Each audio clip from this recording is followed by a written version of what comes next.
There is someone living your life right now. They have your name, your face, your responsibilities, but they're not you. They're what remains. After every "don't be so sensitive," after every "you're too much," after every time you bit your tongue when you should have roared. This is not a metaphor. This is the central tragedy of modern existence, that most will live entire lifetimes without ever meeting themselves. Today, we go to war for your soul. If you still remember what it feels like to want one, we must begin with an uncomfortable truth. Your personality is not yours. It is a palimpsest, layer upon layer of abandoned instincts, negotiated desires, strategic silences.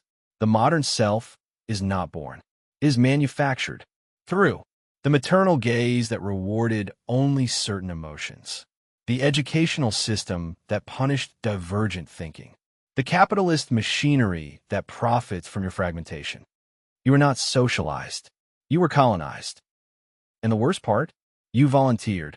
Before language, there was the body. Before thought, there was sensation. And then, the first time you reached for something bright and heard no, the first time you wept with abandon and were met with "stop that," the first time your raw, unfiltered being was met not with mirroring, but with correction. This was the first death, not of the body, but of the primal authenticity that once knew no separation between desire and action, emotion and expression, self and world. What remains is not a child, is an actor learning its lines. Here, you learn the algorithm of belonging. Anger must be rebranded as passion. Sadness must be monetized as art. Hunger must be disguised as ambition. Your report cards were never about learning. They were behavioral conditioning reports, grading your compliance with the system. This is when you received your second birth, not into existence, but into performance. Do you remember the last time you did something purely because it felt true? Not because it was useful, not because it would be admired, just because your soul insisted. By 25, the mask has ossified into bone structure. You now have appropriate emotions, reasonable desires, mature perspectives, but examine the etymology.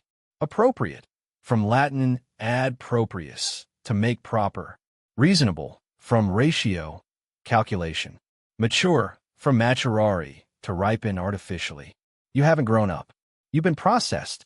This explains the void no accomplishment fills. The promotions feel hollow because they were given to your avatar. The relationships feel fragile because they were formed with your representative. The life feels unreal because you're not there to live it. Clinical signs of self-erasure. The inability to answer, "What do you enjoy?"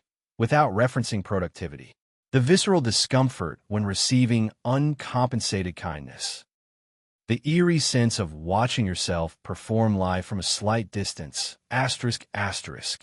This is not depression. This is derealization, the inevitable result of a lifetime spent betraying your own senses. Recovery begins with a radical admission. You will never find yourself because the authentic self isn't lost. It's buried under strata of abandoned impulses, unwritten poems, unlived lives. Start excavating through the body test. When making decisions, notice where you feel expansion, truth, where you feel contraction, betrayal. The shadow ledger. Every "I should" is a clue. Follow it back to who imposed it. The exile census. Make a list of all the selves you've abandoned. Invite them home. Say no when you mean no. Take up unapproved space. Reclaim wasted anger as boundary fuel. Do something that serves no purpose but joy. Waste time gloriously. Be inefficient in an age of optimization. Below the shoulds, beneath the scripts, under centuries of conditioning. Your pulse still remembers the rhythm of the real. Follow a home. They told you the mask was civilization. It was captivity. They told you maturity was composure. It was slow suffocation. They told you to be good. They meant be convenient. Now, in the quiet, in the raw, in the unbearable lightness of being no one but yourself, there's a freedom that makes all previous freedoms feel like practice. Welcome back.